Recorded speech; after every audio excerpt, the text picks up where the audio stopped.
Hi hello എല്ലാവർക്കും Achus vlog and healthy ടിപ്സിൻ്റെ മറ്റൊരു വീഡിയോയിലേക്ക് സ്വാഗതം. അപ്പോൾ ഞാൻ ഇന്നിവിടെ പറയാൻ വന്നത് പ്രമേഹം എന്നത് ഒരു നിശബ്ദമായ കൊലയാളിയാണ്. ഇന്ന് പ്രമേഹത്തെക്കുറിച്ചുള്ള വീഡിയോ ആണ് ഞാനിവിടെ പറയാൻ പോകുന്നത്.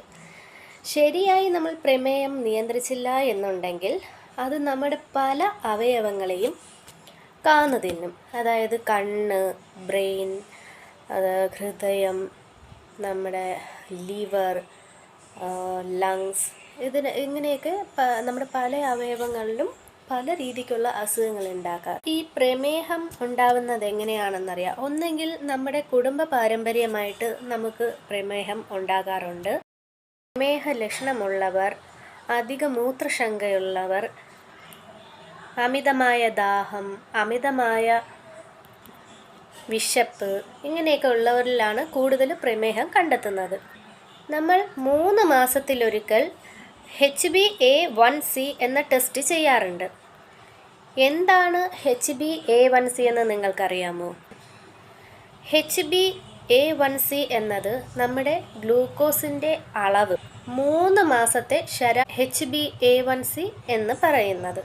HbA1c എന്ന ടെസ്റ്റിലൂടെ നമ്മുടെ പ്രമേഹത്തിൻ്റെ ചികിത്സ ശരിയായ ദിശയിലാണോ എന്ന് മനസ്സിലാക്കാനും നമുക്ക് സാധിക്കുന്നതാണ്. ഇനി ഈ HbA1c എന്ന ടെസ്റ്റ് ആരിലൊക്കെയാണ് ശരിക്കും നടത്തേണ്ടത് എന്ന് നമുക്ക് നോക്കാം. രോഗികൾ, പ്രമേഹം പാരമ്പര്യമായി കുടുംബത്തിലുള്ള, പ്രമേഹ ലക്ഷണം ഉള്ളവർ, അമിതമായ മൂത്രശങ്ക, വിശപ്പ് എന്നിങ്ങനെയുള്ളവരാണ് ഏറ്റവും കൂടുതൽ HbA1c എന്ന ടെസ്റ്റ് ചെയ്യേണ്ടത്. ശരിക്കും 3 മാസത്തിലൊരിക്കലെങ്കിലും ഈ HbA1c ചെയ്തിരിക്കണം. പ്രത്യേകിച്ച് പ്രമേഹ രോഗികളെല്ലാം. പ്രമേഹം എങ്ങനെ തിരിച്ചറിയാമെന്ന് നോക്കാം. വലിയ രീതിയിലുള്ള ക്ഷീണം അനുഭവപ്പെടുക, തുടർച്ചയായി മൂത്രം ഒഴിക്കാനുള്ള പ്രവണത, തടിയുള്ള ആളുകൾ, അതായത് വണ്ണമുള്ളവർ പെട്ടെന്നിരുന്ന് വണ്ണം കുറയുക, കൈകാലുകളിലുണ്ടാകുന്ന മരവി, മാത്രമല്ല മുറിവുകൾ ഉണ്ടായാൽ അത് പെട്ടെന്ന് ഉണങ്ങാതിരിക്കുക, എപ്പോഴും വിശപ്പ് അനുഭവപ്പെടുക, കണ്ണിൻ്റെ കാഴ്ച മെല്ലെ മങ്ങിത്തുടങ്ങുക, മാത്രമല്ല സ്ത്രീകളിൽ അമിതമായി ദാഹമുണ്ടാവുക, ഇങ്ങനെയൊക്കെ ഉള്ളവരിലാണ് ശരിക്കും പ്രമേഹം ഉണ്ടോ എന്ന് നമ്മൾ മനസ്സിലാക്കി തുടങ്ങുന്നത്. ജനൽ ഇൻഫെക്ഷൻ ഉണ്ടാകുന്നവരിലും ഈ പ്രമേഹം നമുക്ക് ഇതിലൂടെയൊക്കെ തിരിച്ചറിയാൻ സാധിക്കുന്നു. നമുക്ക് ഈ ബ്ലഡ് ഷുഗർ എങ്ങനെ കുറയ്ക്കാൻ പറ്റുമെന്ന് നോക്കാം.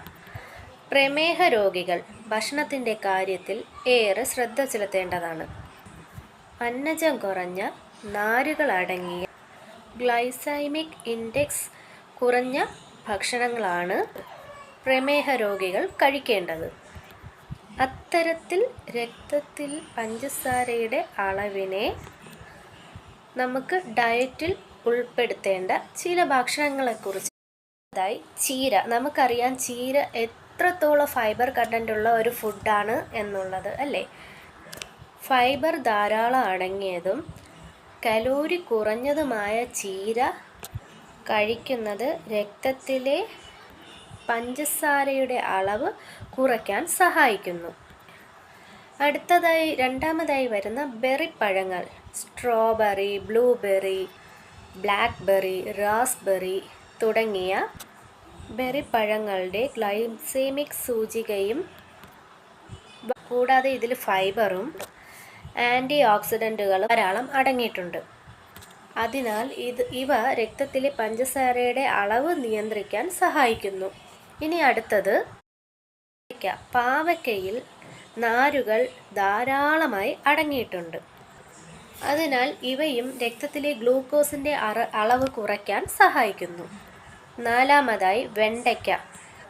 ഫൈബർ അടങ്ങിയ മറ്റൊരു ഭക്ഷണ പദാർത്ഥമാണ് വെണ്ടയ്ക്ക എന്ന് പറയുന്നത്. വെണ്ടയ്ക്ക കഴിക്കുന്നത് ഗ്ലൂക്കോസ് നില നിയന്ത്രിച്ച് നിർത്താൻ സഹായിക്കുന്നു. വെണ്ടയ്ക്കയിൽ ഗ്ലൈസെമിക് ഇൻഡെക്സും കുറവാണ്. അടുത്തത് 5-മതായി പയറുവർഗ്ഗങ്ങൾ. ഫൈബറും പ്രോട്ടീനും അടങ്ങിയ പയറുവർഗ്ഗങ്ങൾ കഴിക്കുന്നത് രക്തത്തിലെ പഞ്ചസാരയുടെ അളവ് നിയന്ത്രിച്ച് നിർത്താൻ സഹായിക്കുന്നു. അടുത്ത 6-മതായി നട്ട്സ്. പ്രോട്ടീനും ആരോഗ്യകരമായ കൊഴുപ്പും വിറ്റാമിനുകളും ധാതുക്കളും ഫൈബറും അടങ്ങിയ ബദാം, നിലക്കടല തുടങ്ങിയ നട്ട്സുകൾ കഴിക്കുന്നത് രക്തത്തിലെ പഞ്ചസാരയുടെ അളവിന്. ഈ പറഞ്ഞ 6 ഭക്ഷണ പദാർത്ഥങ്ങളും നമ്മുടെ പഞ്ചസാരയുടെ അളവിനെ നിയന്ത്രിക്കാൻ സഹായിക്കുന്നവയാണ്. ഞാൻ പറയാൻ പോകുന്നത് പ്രമേഹത്തിൻ്റെ സങ്കീർണതകളെക്കുറിച്ചാണ്. നമുക്ക് നോക്കാം. പ്രമേഹത്തെ നമ്മൾ പേടിക്കേണ്ട ആവശ്യമില്ല. അതൊരു സുഹൃത്തായി നമ്മുടെ കൂടെ കഴിയാൻ പറ്റും. പക്ഷേ പ്രമേഹത്തിൻ്റെ കോംപ്ലിക്കേഷൻസ് അത് നമ്മുടെ ശത്രു തന്നെയാണ്. അതിനെ തോൽപ്പിക്കുക എന്നുള്ളതായിരിക്കണം നമ്മുടെ ലക്ഷ്യമെന്ന് പറയുന്നത്. സത്യം പറഞ്ഞ പ്രമേഹം കൊണ്ടല്ല യഥാർത്ഥത്തിൽ മനുഷ്യരും മരിക്കുന്നത്. അതിൻ്റെ കോംപ്ലിക്കേഷൻസ് കൊണ്ടാണ് പലരും മരണപ്പെടുന്നത്. ആ കോംപ്ലിക്കേഷൻസ് എന്താണെന്ന് നമുക്കൊന്ന് നോക്കിയാലോ.